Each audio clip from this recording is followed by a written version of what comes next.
මේ වීඩියෝ එකෙන් මම ඔයාලට කියලා දෙන්නේ ඔයාලට ගොඩක් වැදගත් වෙන ඇප් එකක් ගැන. ඒ තමයි Google Translate ඇප් එක. මේ ඇප් එක භාවිතා කරලා අපිට පුළුවන් මොකක් හරි භාෂාවක තියෙන දෙයක් තවත් භාෂාවකට කන්වර්ට් කරගන්න. මෙතෙන්දි ලෝකේ භාවිතා කරන ගොඩක් භාෂාවන් තියෙනවා. ඒක නිසා ඔයාට මේක ගොඩක් ප්‍රයෝජනවත් වෙනවා.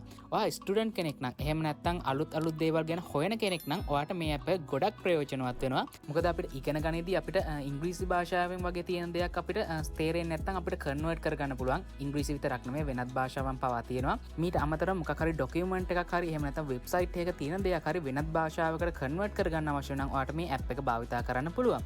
මෙතෙන්දි මේ Google Translate කියන ඇප් එක විතරක් නෙමෙයි මේ කට්ටිය Google Translate කියන වෙබ්සයිට් එක භාවිතා කරන්නත් පුළුවන්. හැබැයි ගොඩක් කට්ටිය භාවිතා කරන්නේ ෆෝන් එක නිසා වගේම වෙබ්සයිට් එකට වඩා ෆෝන් එකෙන් ගොඩක් දේවල් කරගන්න පුළුවන් නිසා මම අද ඔයාලට කියලා දෙන්නේ මේ ඇප් එක භාවිතා කරන්නේ කොහොමද කියලා. ඉතින් මේ වීඩියෝ එකේ තියෙන සමහරක් දේවල් ඔයා මේ වෙනකොටත් දන්නවද? සමහරක් දේවල් අධිගණ ගන්නවා වෙන්න පුළුවන්.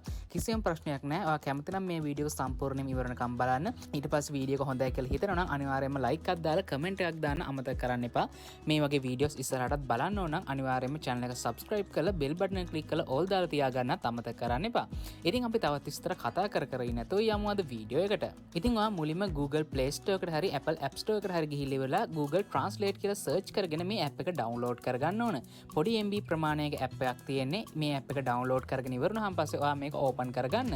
ඉතින් ඇප් එක ඕපන් කරගත්තාම පස්සේ ඔයාලට මෙන්න මේ වගේ තමයි බලා ගන්න පුළුවන් වෙන්නේ. ඔයාලට පුළුවන් මේ ඇප් එකට ලොග් වෙලා මේක භාවිතා කරන්නත් එහෙම නැත්නම් ලොග් වෙන්නේ නැතුව භාවිතා කරන්නත්. ඉතින් ලොග් වෙලා භාවිතා කරනවා නම් ගොඩක් හොඳයි. මොකද හිස්ටරි එක වගේ දේවල් ඔයාලට බලා ගන්න පුළුවන්. ඒක නිසා මම කියලා දෙන්නම් කොහොමද මුලින්ම මේ ඇප් එකට ලොග් වෙන්නේ කියලා. ඔයාලට පේනවා ඉතින් දකුණු අත පැත්තේ උඩ මෙන්න මේ වගේ ප්‍රොෆයිල් අයිකන් එකක් තියෙනවා. ඔයා මේක ක්ලික් කරගන්න ඕන. ඊට පස්සේ ඔයාලට බලා ගන්න පුළුවන් මෙන්න මේ වගේ තියෙනවා choose an account කියලා එකක්. ඔයා මෙන්න මේක ක්ලික් කරගන්න ඕන. මෙහෙම ක්ලික් කරගත්තාම පස්සේ මේ වෙනකොට ඔයාගේ ෆෝන් එකට ලොග් වෙලා තියෙන ඊමේල් ඇඩ්‍රස් බලා ගන්න පුළුවන්. එතනින් කැමති එකක් ඔයා සිලෙක්ට් කරගන්න. ඊට පස්සේ ඔයාලට බලා ගන්න පුළුවන් මේ වෙබ්සයිට් එකට ලොග් වෙනවා. මෙන්න මේ වගේ මගේ Gmail එකේ ප්‍රොෆයිල් පික්චර් එකත් ඔයාලට බලා ගන්න පුළුවන්. ඉතින් දැන් අපි බලමු කොහොමද මේකේ භාවිතා කරන්නේ කියලා. ගොඩක් කට්ටිය මේක භාවිතා කරන්නේ අපිට අවශ්‍ය දේ ටයිප් කරලා ඉවරලා ඒක අනිත් භාෂාවට කන්වර්ට් කරගන්න එක. ඒකට මුලින්ම ඔයා සිලෙක්ට් කරගන්න ඕන ඔයා ටයිප් කරන භාෂාව වගේම ඒක කන්වර්ට් වෙන භාෂාව. ඉතින් ඔයාලට මෙන්න මෙතන පල්ලෙහා බලා ගන්න පුළුවන්. මෙතන ඉංග්‍රීසි කියලා තියෙනවා. ඊට පස්සේ ස්පැනිෂ් කියලා තියෙනවා. මෙතන මේ පළවෙනියට තියෙන්නේ අපි ටයිප් කරන භාෂාව. ඊට පස්සේ එහා පැත්තෙන් තියෙන්නේ මේක කන්වර්ට් වෙන්න ඕන භාෂාව. ඉතින් ඔයා සිංහලෙන් ටයිප් කරනවා ඔයා මෙන්න මේ ඉංග්‍රීසි කියන එක සිංහලට කන්වර්ට් කරගන්න ඕන. ඒකට මම කරන්නේ මෙන්න මේ ඉංග්‍රීසි කියන එකට එක සැරයක් ක්ලික් කරගන්නවා. මෙහෙම ක්ලික් කරගත්තාම පස්සේ මෙන්න මේක භාවිතා කරන්න පුළුවන් ලැන්ග්වේජ් ඔක්කොම ආට බලා ගන්න පුළුවන්. මෙතන ඔයාලට උඩ පේනවා ඇති සර්ච් කරන බාර් එකක්. ඔයා මෙන්න මෙතන ක්ලික් කරගන්න ඕන. ඊට පස්සේ ඔයා සර්ච් කරගන්න ඕන සිංහල කියලා. ඉතින් සිංහල කියලා සර්ච් කරගත්තාම පස්සේ ඔයාලට බලා ගන්න පුළුවන් මෙන්න මේ වගේ සිංහල කියලා එකක් පෙන්නනවා. ඔයා මෙන්න මේක සිලෙක්ට් කරගන්න ඕන. ඊට පස්සේ ඔයාලට බලා ගන්න පුළුවන් මෙන්න මෙතන ස්පැනිෂ් කියලා තියෙනවා. මෙතනින් ඔයා මෙන්න මේ සිංහලෙන් ටයිප් කරන දේ කන්වර්ට් වෙන්න අවශ්‍ය වෙන භාෂාව ඔයා තෝරගන්න ඕන. ඉතින් මම මෙන්න මේ ස්පැනිෂ් කියන එක ක්ලික් කරගන්නවා. ඊට පස්සේ අර කලින් විදිහටම ඔයාලට අවශ්‍ය ලැන්ග්වේජ් එක ඔයා මෙතනින් සර්ච් කරගන්න ඕන. මම මෙන්න මේ වගේ ඉංග්‍රීසි කියලා සර්ච් කරගන්නවා. ඊට පස්සේ මම මෙන්න මේ ඉංග්‍රීසි කියන එක සිලෙක්ට් කරගන්නවා. ඉතින් දැන් ඔයාලට බලා ගන්න පුළුවන් මෙන්න මේ සෙටින් වලට අනුව නම් මම සිංහලෙන් ටයිප් කරන දෙයක් ඉංග්‍රීසි භාෂාවට තමයි කන්වර්ට් වෙන්නේ. ඉතින් ඔයාලට මාරු කරගන්න ඕන නම් ඒ කියන්නේ ඉංග්‍රීසි භාෂාවෙන් තියෙන දේක් සිංහල භාෂාවට කරගන්න ඕන නම් ඔයාලට ආපහු මෙන්න මේවා ක්ලික් කරන්න අවශ්‍ය වෙන්නේ නැහැ. මොකද මේ දෙක මාරු කරගන්න විතරයි තියෙන්නේ. ඔයාලට පේනවාද මෙන්න මෙතන ඇරෝ කී දෙකක්. ඔයා මෙන්න මේක ක්ලික් කර ගමන් ඒක මාරු වෙනවා. දැන් ඔයාලට පේනවාද මෙතන ඉංග්‍රීසි කියලා තියෙන්නේ. මෙතන සිංහල කියලා තියෙන්නේ. ඒකට ඔයා ඉංග්‍රීසි භාෂාවෙන් මොකක් හරි ටයිප් කරාන් පස්සේ ඒක සිංහල භාෂාවට කන්වර්ට් වෙන එක තමයි සිද්ධ වෙන්නේ.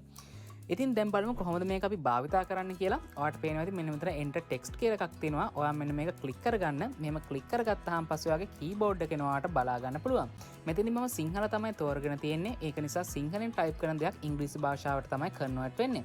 ඒක නිසා මම මගේ keyboard එකේ සිංහල තෝරගන්නවා. ඊට පස්සේ ඔයාලට අවශ්‍ය දේ ඔයා ටයිප් කරගන්න ඕන. ඉතින් ඔයාලට බලා ගන්න පුළුවන් මම වාහනය කියලා ටයිප් කරගෙන තියෙනවා. මෙහෙම ටයිප් කරගත්තාම පස්සේ the vehicle කියලා මේක ඉංග්‍රීසි භාෂාවට කන්වර්ට් වෙලා තියෙනවා. ඔයාලට මෙතනදි ඡේදයක් උනා ටයිප් කරන්න පුළුවන්. මෙතන ලිමිට් එකක් නැහැ. ඕන තරම් ටයිප් කරන්න. එම ටයිප් කරලා ඉවර වුණාම පස්සේ ඔයාලට පේනවා ඉතින් මෙන්න මෙතන තියෙනවා මේ වගේ ඊතලයක්. ඔයා මෙන්න මේක ක්ලික් කරගන්න ඕන. මෙහෙම ක්ලික් කරගත්තාම පස්සේ මේක සම්පූර්ණයෙන්ම කන්වර්ට් වෙනවා.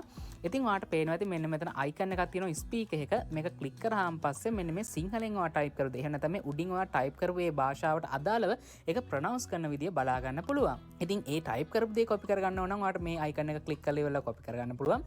ඊට පස්සේ මේ පල්ලෙහා තියෙන කන්වර්ට් වෙච්ච දේවල්. ඉතින් මේ පල්ලෙහා තියෙන ස්පීක් අයිකන් එකක් එකක්. ඒකෙන් ඔයාලට මෙන්න මේ කන්වර්ට් වෙච්ච දේ කියන්නේ මෙතන the vehicle කියන එක ඉංග්‍රීසි භාෂාවෙන් කියන විදිය ප්‍රොනවුන්ස් වෙනවා. ඉතින් ඔයා වචනයක් කන්වර්ට් කරගත්තාම පස්සේ ඒක කියවන විදිය දන්නේ නැත්නම් ඔයාලට පුළුවන් මෙන්න මේ ස්පීකර් අයිකන් එක ක්ලික් කරලා ඉවරලා ඒක ප්‍රොනවුන්ස් කරන විදිය අහගන්න. ඊට පස්සේ මෙන්න මේ අපි ටයිප් කරපු දේ කන්වර්ට් වුණාම පස්සේ ඒක කොපි කරගන්න අවශ්‍ය නම් ඔයාලට පේනවාද මෙන්න මෙතන කොපි කරන අයිකන් එකක්. ඒක ක්ලික් කරලා මේක සම්පූර්ණයෙන්ම කොපි කරගන්න පුළුවන්. ඉතින් මෙන්න මේ වගේ තමයි මේකේ වැඩ කරන්න තියෙන්නේ. ඔයාලට තව අලුතින් ට්‍රාන්ස්ලේට් එකක් ගන්න ඕන නම් මෙන්න මේ new translate කියන ක්ලික් කරන්න පුළුවන්. එහෙම නැත්නම් මෙන්න මෙතන උඩ සැරයක් ක්ලික් කරලා ඉවරලා ඒ තියෙන දේවල් ටික අයින් කරලා ඉවරලා ඔයාලට ආපහු ටයිප් කරන්නත් පුළුවන්. ඉතින් මෙතන ටයිප් කරන්න විතරක් නෙමෙයි තියෙන්නේ. ඔයාලට පේනවාද මෙන්න මෙතන මේ වගේ අයිකන් එකක් මෙන්න මෙතන ක්ලික් කරාම පස්සේ අපිට අතින් මෙතන white board එකේ වගේ ලියන්න පුළුවන්. ඉතින් උදාහරණයක් විදිහට මම මෙන්න මේ වගේ දෙයක් ටයිප් කරගන්නම් ගස කියලා. ඉතින් ගස කියලා ටයිප් කරගත්ත ගමන් ඔයාලට බලා ගන්න පුළුවන් මෙන්න මෙතන උඩින් ගස කියලා වැටුණා. ඊට පස්සේ ඒක ඉංග්‍රීසියට කන්වර්ට් වුණාම පස්සේ the tree කියලා මෙන්න මෙතනින් වැටුණා. ඉතින් මෙන්න මේ වගේ white board එක භාවිතා කරලත් ඔයාලට දෙයක් translate කරගන්න පුළුවන්. මෙතනදි translate කරන්න පුළුවන් තවත් ක්‍රම කිහිපයක්ම තියෙනවා. උදාහරණයක් විදිහට ඔයාලට මොකක් හරි පොතක වගේ තියෙන දෙයක් translate කරගන්න ඕන නම් ඒක සම්පූර්ණයෙන්ම type කරන්න අවශ්‍ය වෙන්නේ නැහැ. ඔයාලට පුළුවන් මෙන්න මේකේ තියෙන camera එක වගේ භාවිතා කරලා ඒක සම්පූර්ණයෙන්ම translate කරගන්න. එහෙම නැත්නම් ඔයා ගාව තියෙන මොකක් හරි image එකක් වුණත් upload කරලා ඉවරලා මේක translate කරගන්න පුළුවන්. ඒක සිද්ධ කරගන්නේ මෙන්න මෙහෙමයි. ඔයාලට පේනවා දකුණු අත පැත්තේ යට තියෙනවා camera කියලා icon එකක්. ඔයා මෙන්න මේක click කරන්න ඕන. ඉතින් මෙහෙම click කරාම පස්සේ පළවෙනි වතාවට නම් මෙන්න මේකේ permission ඉල්ලාවි. ඔයාලට තියෙන මේකේ permission දෙන්න. ඉතින් මට මෙතනදී මේ කැමරා එක ඕන් කරලා ඉවරලා මේක රෙකෝඩ් කරන්න බෑ. මොකද කැමරා එක ඕන් වෙච්ච ගමන් රෙකෝඩ් එක ස්ටොප් වෙනවා. හැබැයි කැමරා එක ඕන් කරගෙන ඉවරලා ඔයා මොකක් හරි ටෙක්ස්ට් එකකට ඒ කැමරා එක ඇල්ලුවාන් පස්සේ ඔයා කන්වර්ට් වෙන සිලෙක්ට් කරගත්ත ලැන්ග්වේජ් එකට ඒකේ තියෙන දේවල් කන්වර්ට් වෙනවා. ඔයාලට දැන් ෆොටෝ එකක් බලා ගන්න පුළුවන්. මම මේ දාලා තියෙන මගේ කැමරා එක ඕන් කරගත්තාම පස්සේ මෙන්න මේ වගේ ට්‍රාන්ස්ලේට් වෙච්ච එක ෆොටෝ එකක්. ඔයාලට ෆෝන් එක ඕන තැනකට ඇල්ලුවාන් පස්සේ එතන තියෙන ටෙක්ස්ට් එක මම කලින් කිව්වා වගේ කන්වර්ට් වෙන්න අවශ්‍ය වෙන භාෂාවට ඒක කන්වර්ට් වෙනවා. ඉතින් ඔයා ඒක ටෙස්ට් කරලා බලන්න. මම කලින් කිව්වා වගේ රෙකෝඩ් කරන ගමන් කැමරා එක ඕන් කරන්න බෑ.